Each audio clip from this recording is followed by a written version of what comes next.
Tu es digne, Seigneur, tu es digne. Tu es digne de louange, tu es digne. Tu es digne aujourd'hui, tu es digne demain, tu es digne éternellement. Tu es digne, Seigneur, tu es digne. Tu es digne de louange, tu es digne. Tu es digne aujourd'hui, tu es digne demain, tu es digne éternellement. Tu es digne, Jésus, tu es digne. Tu es digne de louange, tu es digne. Tu es digne aujourd'hui, tu es digne demain, tu es digne éternellement. Tu es digne, Seigneur, tu es digne. Tu es digne de louange, tu es digne. Tu es digne aujourd'hui, tu es digne demain, tu es digne éternellement. Tu es digne, Seigneur, tu es digne. Tu es digne de louange, tu es digne. Tu es digne aujourd'hui, tu es digne demain, tu es digne éternellement. Tu es digne, Jésus, tu es digne. Tu es digne de louange, tu es digne.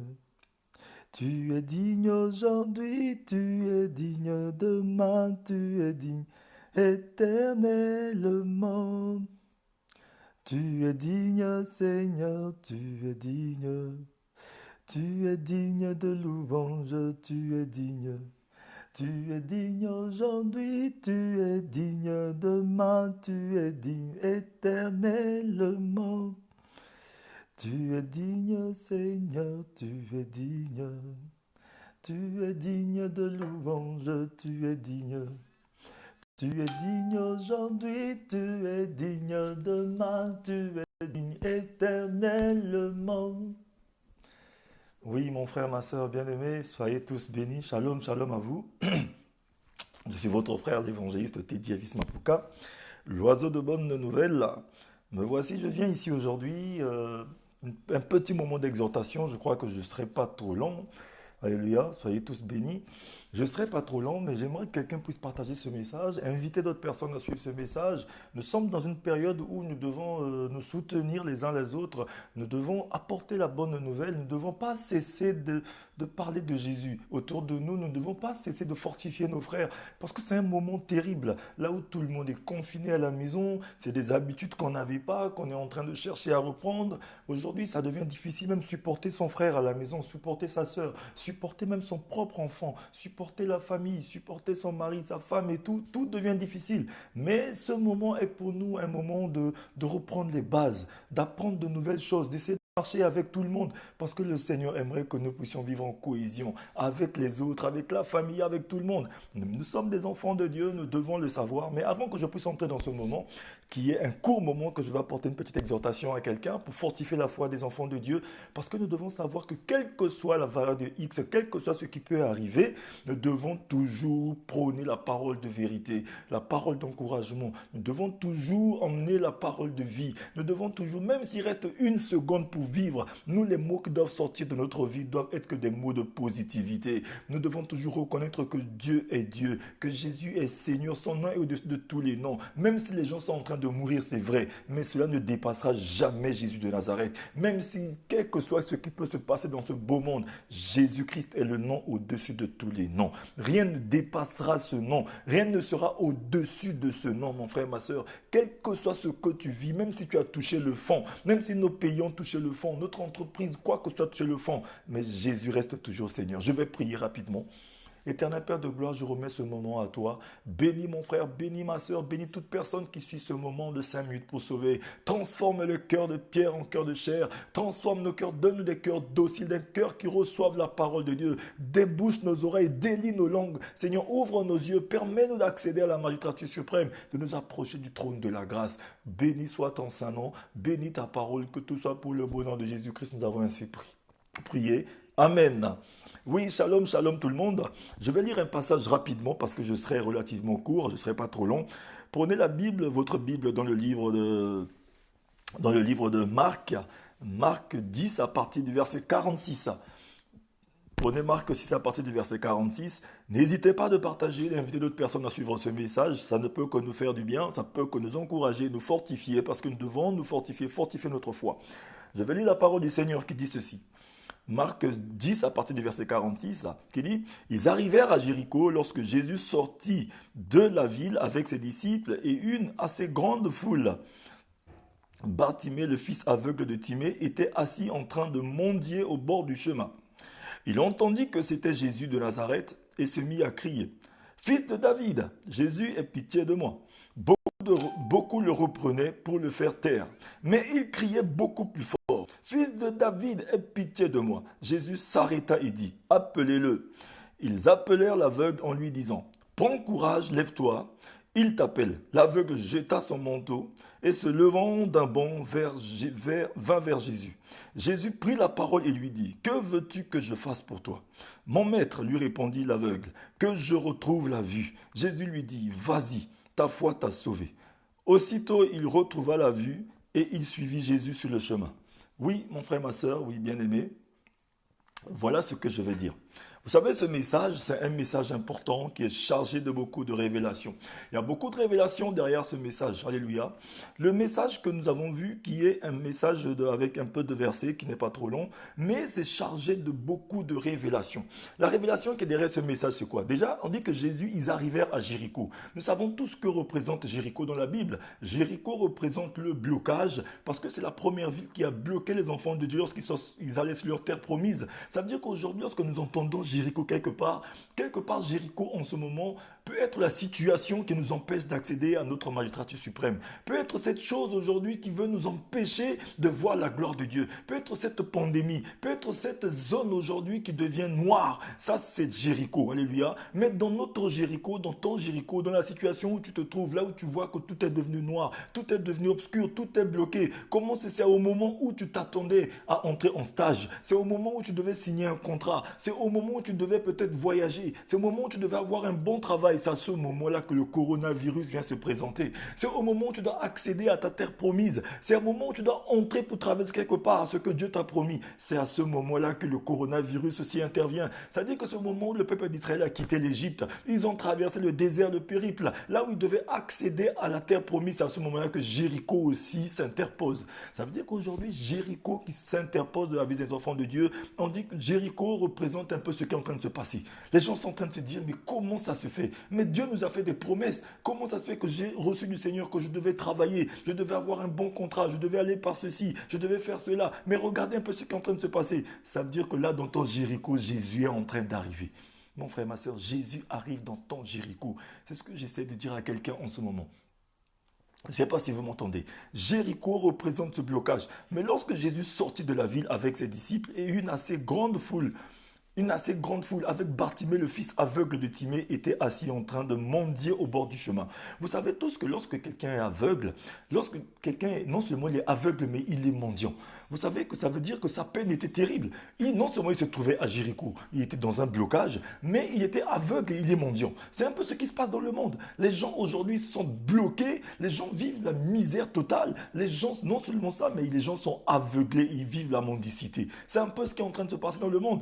Les gens sont devenus aveugles, mon frère, ma soeur. Nous vivons la mendicité. Les gens vivent dans ce monde avec la mendicité, mais ils ne le savent pas. Les gens ont des yeux, mais ils ne voient pas. Les yeux ont des oreilles, mais ils n'entendent pas. Mais c'est pourquoi aujourd'hui, je suis en train de crier à quelqu'un. Dieu dit dans sa parole que si tu entends ma voix, n'endurcis pas ton cœur. Les gens sont en train de s'endurcir pour rien. Nous sommes dans un monde où tout est noir. Aujourd'hui, on a besoin de la lumière qui est Jésus. Tu as besoin de la lumière. Jésus est en train de passer par sa parole. Sa parole aujourd'hui qui est la lumière dans les ténèbres dans lesquelles nous vivons en ce moment. C'est pourquoi aujourd'hui, nous tous les enfants de Dieu, tous les enfants de Dieu, tous ceux qui vivent habitants de la terre, nous sommes tous comme des mendiants. Nous sommes comme Bartimée. Nous vivons dans une situation misérable. Non seulement nous n'avons rien, mais nous sommes aveugles et nous sommes assis cloîtrés quelque part. Mais nous avons juste besoin de Jésus. Mon frère, ma soeur, on a tous besoin de Jésus dans une situation terrible. Et voilà que cet homme, lorsqu'il a entendu que Jésus était en train de passer, il a commencé à crier Jésus de tout son cœur. Vous savez, lorsque quelqu'un a faim, lorsque quelqu'un est en train de mendier, il demande peut-être 100 francs, 200 au bord de la route. Mais ce jour-là, cet homme a crié. Parce que le cri qu'il a crié ce jour, ce n'était pas le même qu'il a l'habitude de crier. C'est pourquoi aujourd'hui, de nos positions à la maison, là où on se trouve, on a souvent l'habitude de prier, c'est vrai. On a l'habitude de jeûner, c'est vrai. On a l'habitude de faire certaines choses par habitude, c'est vrai.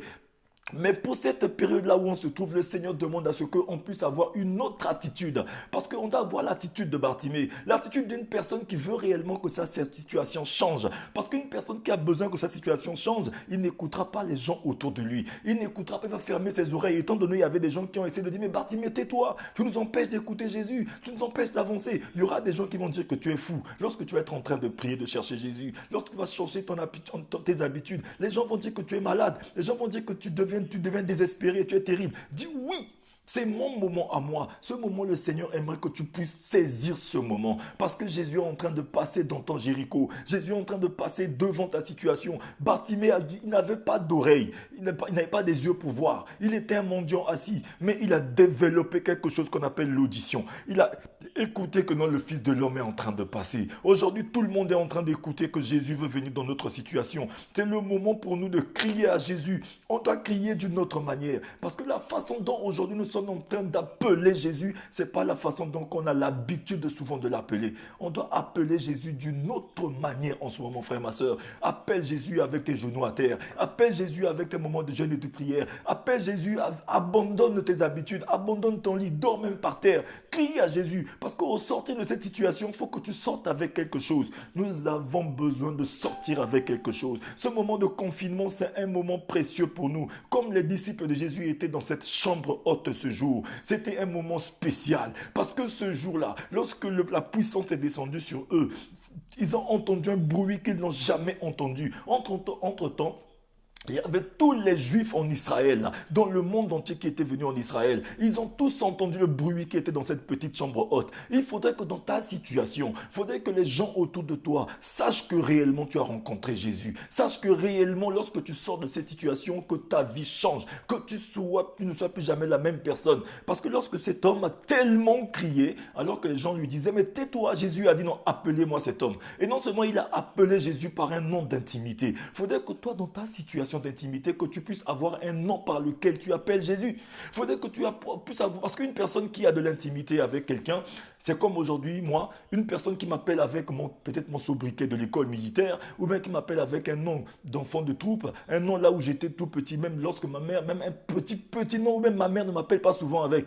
mais un ami à moi, ou quelqu'un qui me connaît en tant qu'ami, on a grandi ensemble, qui crie aujourd'hui avec ce nom-là, je vais me retourner. Parce que je sais que non, ici en France, là où je me trouve, dans mon lieu de travail, les gens ne m'appellent jamais comme ça. Mais cette personne m'appelait avec un nom, comme cet homme a dit, Jésus, fils de David. Peut-être que parmi ses disciples, rares sont ceux qui l'appelaient fils de David. Mais aujourd'hui, le Seigneur aime que dans ta situation d'intimité, que tu puisses avoir une relation avec lui. Tu puisses avoir un nom de code par lequel tu l'appelles aujourd'hui. Que cette situation de confinement, les situations là où tu es à la maison, soit une situation là où tu es dans ton Jéricho en train de crier Seigneur Jésus. Parce qu'il est en train de passer en ce moment. Il passe par sa parole. Il passe par les instructions qu'il a données à tes serviteurs qui sont en train de te parler. Crie, saisis ce moment. Il a dit dans ta maison, mets tes genoux à terre, ferme ta porte et crie à ton Père qui est dans les cieux et il t'écoute. Le Seigneur écoute toute forme de prière faite avec foi.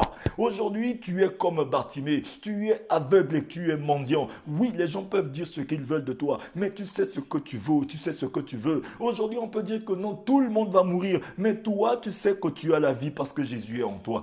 Aujourd'hui, nous devons saisir cette opportunité parce que Jésus est en train de passer dans notre situation. On dit que Jésus passait à Jéricho. Lorsqu'il passait à Jéricho, mais cet aveugle a entendu, parce qu'étant donné, il ne voyait pas, mais il a entendu, il a su que Jésus passe là. Il sait que ce Jésus-là, si aujourd'hui je peux le voir, ma vie va changer. C'est comme cette femme avec la perte de sang. Elle savait que si aujourd'hui je peux me saisir du vêtement de Jésus, ma vie ne sera plus jamais la même. Ce moment est pour toi. Alléluia. excusez-moi, ce moment est pour tout un chacun de nous de saisir cette opportunité, de crier à Jésus. Jésus, fils de David, change ma situation.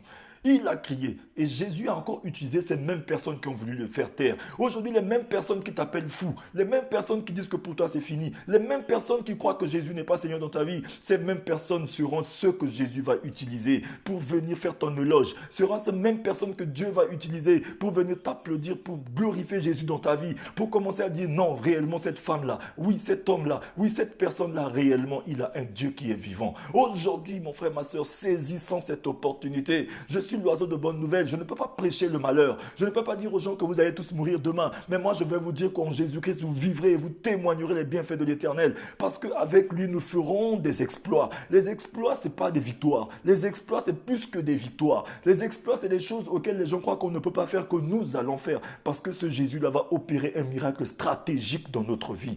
Il va opérer un miracle stratégique dans ta vie. Il va opérer un miracle sur lequel les gens vont croire que oui, c'est Jésus-Christ qui est passé par là. Parce qu'il est Seigneur, il ne partage pas sa gloire, mon frère, ma soeur. Alléluia.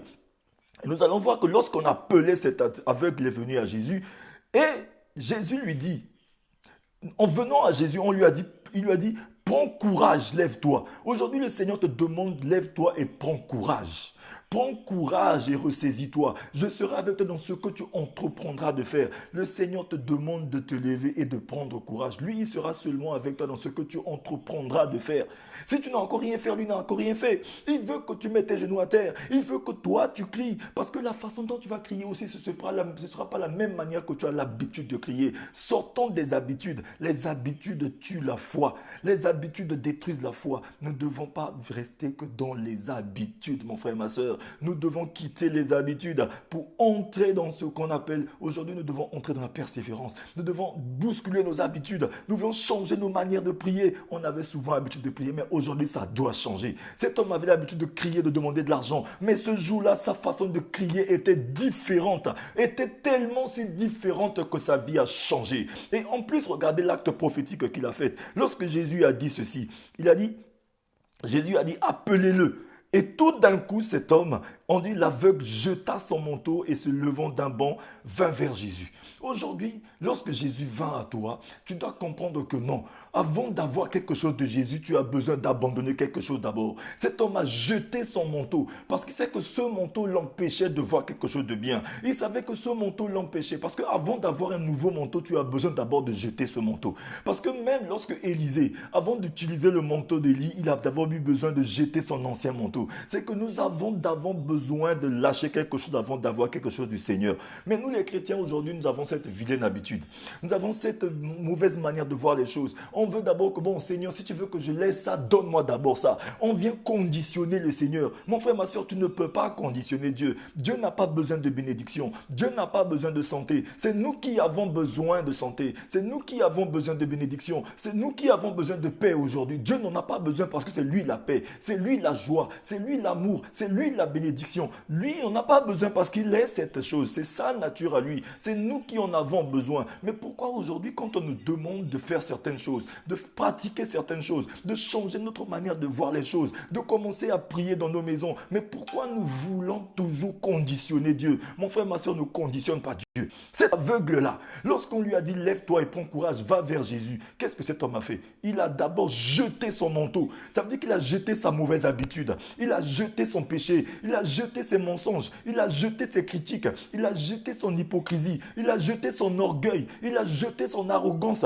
Il a jeté sa mauvaise foi, il a jeté sa façon, son alcool, il a jeté ses mauvaises manières de parler, il a jeté sa vision des choses, il a commencé à prendre l'habitude de Jésus. Alléluia, parce qu'il savait que ce Jésus-là, en venant vers lui pour recevoir quelque chose de lui, il me faut d'abord abandonner ce qui est moi. Parce que tant qu'il y a encore du moi en moi, je n'ai plus besoin de lui. Le Galates 2, verset 20 nous dit, ce n'est plus moi qui vis, mais c'est Christ qui vit en moi. Mais pour que Christ vit en moi, il faudrait qu'il n'y ait plus de moi en moi. C'est pourquoi cet homme a compris cette révélation. Il a d'abord jeté son manteau parce qu'il savait qu'aujourd'hui, il allait être équipé d'un nouveau manteau. Le Seigneur veut nous équiper d'un nouveau manteau aujourd'hui. Il veut venir dans notre situation. Je veux dire à quelqu'un aujourd'hui, quelle que soit la situation dans laquelle tu te trouves, tu t'attendais à vivre quelque chose de meilleur. Tu as fini une formation, tu devais avoir un travail. Mais regarde un peu ce qui se passe autour de toi. Le travail, tu ne l'as pas encore eu que voilà, coronavirus est arrivé. Le Seigneur t'a fait des promesses que non, tu vas faire le mariage. Le mariage devait être à la porte. Tu devais bientôt te marier. Voilà que coronavirus arrive et qu'on a mis les mesures de confinement. Les gens ne vont plus te dire bonjour. Mais comment tu vas faire? Aujourd'hui, peut-être que tu veux accéder à un nouveau travail. Tu devais accéder à quelque chose de meilleur. Tu as une promesse d'embauche, de travail, de quoi que ce soit. Mais coronavirus est arrivé. Tu devais voyager. On t'invite à faire des choses. Mais écoute-moi, mon frère, ma soeur. Si tu as eu cette promotion, si tu as eu cette chose, si tu as eu cette promesse du Seigneur, sache seulement une chose, que lui qui a fait la promesse, il est fidèle. Il est derrière sa parole pour l'accomplir. Dieu met toujours les solutions avant les problèmes, mon frère, ma soeur. Dieu n'est pas un Dieu de réaction, mais c'est un Dieu d'action. Il n'a agi qu'une seule fois. Jésus-Christ est mort à la croix une seule fois pour toi et pour moi. Ça veut dire que ce n'est pas aujourd'hui que lorsqu'on vient demander pardon qu'on est pardonné. On demande pardon parce qu'on est pardonné. On vient faire du bien, pas pour être sauvé, mais c'est parce qu'on est sauvé. Tout ce qu'on fait, on fait dans une configuration de victoire. On ne le fait pas pour avoir la victoire, on le fait parce qu'on a la victoire. Alléluia. C'est pourquoi vous allez voir que le peuple d'Israël, lorsqu'il devait aller sur la terre promise, et voilà que Jéricho s'est interposé. Amen. Aujourd'hui, tu es en train d'aller sur ta terre promise, mais Jéricho a intervenu devant toi. Jéricho s'est mis aussi en plate-bande devant toi. Aujourd'hui, Jéricho s'est mis en barrière devant toi. Tant Jéricho représente quoi? Jéricho représente coronavirus, représente le confinement, représente cette période-là. Mais j'aimerais dire à quelqu'un que Dieu a mis la solution avant ton problème. Le jour où Jésus est passé à Jéricho, il était en train de passer seulement à Jéricho. Mais Zachée était court. Zachée était tout. Aujourd'hui, le monde était bizarre. Il voulait voir Jésus, mais ne pouvait pas voir Jésus. Mais il s'est rendu compte qu'il y avait un sycomore qui était là. Il a fait quoi? Il a sauté, il est monté dans ce sycomore. Lorsqu'il est monté dans ce sycomore et Jésus l'a vu. Ça veut dire qu'aujourd'hui, toi, ce que tu as à faire, c'est de monter dans ton sycomore. Ton sycomore, c'est ta maison. Ce sont tes genoux à terre. Ton sycomore, c'est ta maison. C'est ton arbre de réhabilitation. Parce que le sycomore, c'est un arbre de réhabilitation qui a réhabilité ce jour l'histoire de Zachée. Ce jour, les projecteurs se sont braqués sur Zachée parce que Jésus l'a vu et tout le monde l'a vu. Le jour que Jésus te voit, tout le monde te voit aussi. Le jour que Jésus vient dans ta vie, les gens vont entendre un bruit qu'ils n'ont jamais entendu. Le jour que la gloire de Dieu vient dans ta vie, tu dois jeter l'ancien manteau parce que tu dois être équipé d'un nouveau manteau. Et ta vie doit changer. Tu dois être un témoin vivant de la gloire de Dieu. Au travers de toi, des gens doivent être sauvés. Les gens doivent revenir aussi à Jésus. En sortant de cette période de confinement, mon frère, ma soeur, tu dois entrer dans quelque chose d'excellent. Et moi, je crois que ce Dieu qui a fait la promesse est fidèle. Je suis l'oiseau de bonne nouvelle. Je ne suis pas là seulement pour dire aux gens que non, on va tous mourir demain. Non, on va tous mourir après-demain. Non, parce que les statistiques ont montré que non, on va mourir en masse, en milliers. Non, je ne suis pas là pour dire ce genre de choses. Je suis venu dire à quelqu'un, quel que soit ce que les gens ont dit, ce n'est pas ce que Dieu a dit.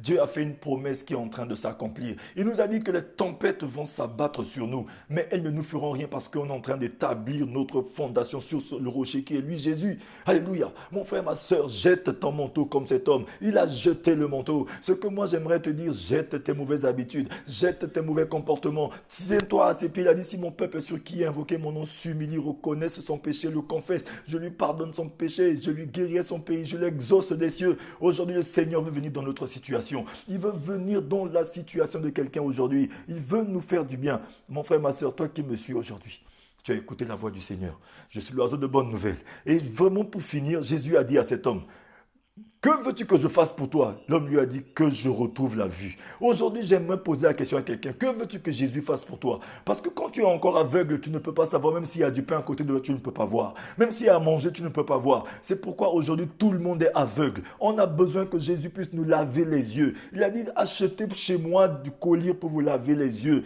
Il y en a qui ont des yeux pour voir, mais ils ne voient pas. Aujourd'hui, on a besoin de nous laver, de nous laver les yeux. Dis tout dans tes prières, dis Seigneur, lave-moi. ouvre-moi les yeux. Ouvre-moi les yeux que je regarde. Aujourd'hui, le péché nous a aveuglés. Les mensonges nous ont aveuglés. Le monde nous a aveuglés. Les envies des choses de ce monde nous ont aveuglés. Nous avons tous besoin que Jésus nous ouvre les yeux, comme cet homme. Parce que lorsque tu as les yeux ouverts, ta mendicité va finir, ta pauvreté va finir, ta situation va changer et tu ne seras plus jamais la même personne. Tu auras un nouveau manteau. Tu pourras maintenant voir si tu es propre ou tu es sale. Ce qui fait qu'on ne peut pas savoir si on est propre ou on est sale, c'est parce qu'on est aveugle et parce qu'on se retrouve à Jéricho. C'est parce qu'on est mendiant, c'est parce qu'on est bloqué. Mais aujourd'hui, il y a une ouverture. Il y a une brèche que le Seigneur veut ouvrir dans ta vie. Il est en train de passer dans ta situation. Saisis cette opportunité. Il a mis la solution avant ton problème. Saisis l'opportunité. Jésus va te faire du bien. Bon, je vais m'arrêter ici. Ce que j'aimerais dire à quelqu'un, que Jésus est Seigneur. Quel que soit ce que les gens peuvent dire sur les médias. Ils ont juste parlé, c'est de l'information. Mais je voudrais dire à quelqu'un que notre Dieu n'est pas un Dieu d'information, c'est un Dieu de révélation. La révélation, c'est qu'il a mis la solution avant ton problème déjà. Aujourd'hui, mets-toi juste à genoux. Crie à Jésus dans l'intimité. Dis, Seigneur Jésus, fils de David, comme cet homme aveugle, parce qu'il est en train de passer. Saisis toute opportunité, ta vie va changer. Le Seigneur va changer la situation de ta famille. Il va changer la situation de ta maison. Il va changer les choses dans ta vie. Ce que les gens ont dit, ce n'est pas ce que Dieu a dit. Il y a quelque chose de meilleur qui va se passer. Ce qui est en train de se passer, c'est juste du vent. Ça va s'arrêter. Nous avons tous confiance, nous sommes des enfants de Dieu. Mais je m'arrête là et je dis au Seigneur de vous bénir. Mais je vais prier avec quelqu'un qui est en train de me suivre. Juste une courte prière. Oui, éternel Dieu de gloire, éternel Dieu d'amour. Bénis mon frère, bénis ma soeur, bénis toute personne qui a suivi ce message. Donne les capacités à quelqu'un de s'accrocher à toi, comme cet homme qui a crié Jésus, fils de David, viens dans ma situation. Aujourd'hui, nous venons tous à toi et nous savons que tu as la capacité de changer cette histoire, de changer l'histoire de la vie de quelqu'un, d'emmener la paix dans le monde, car tu es le Dieu de paix. Aujourd'hui, je remets tous mes frères, toutes mes soeurs à toi. Que ta gloire soit parfaite dans la vie de tout un chacun de nous, que nous restons soudés et accrochés à toi, qui nous fait du bien. Si tu tardes à venir, éternel, fais-nous entrer dans l'excellence de la gloire. Que tout soit pour ta gloire. Au nom de Jésus, nous avons ainsi prié. Amen. Oui, mon frère, ma soeur, soyez tous bénis. Accrochez-vous au Seigneur Jésus, car il est le rocher des âges. Il est celui qui ne faillit jamais. Il est notre Dieu. Avec lui, nous ferons des exploits. Partagez cette émission. Je suis votre frère l'évangéliste Teddy Avis Mapuka. Sur ma page, il y aura beaucoup d'émissions. Accrochez-vous même à mon compte YouTube évangéliste Teddy Avis Mapuka. Abonnez-vous, partagez ces messages afin que d'autres soient bénis aussi. Si le Seigneur me fait grâce, je reviendrai encore dessus avec un autre message afin que nous puissions nous exhorter. Soyez tous bénis. Je suis l'oiseau de bonnes nouvelles, l'évangéliste Teddy Avis Mapuka. Ciao, ciao, ciao.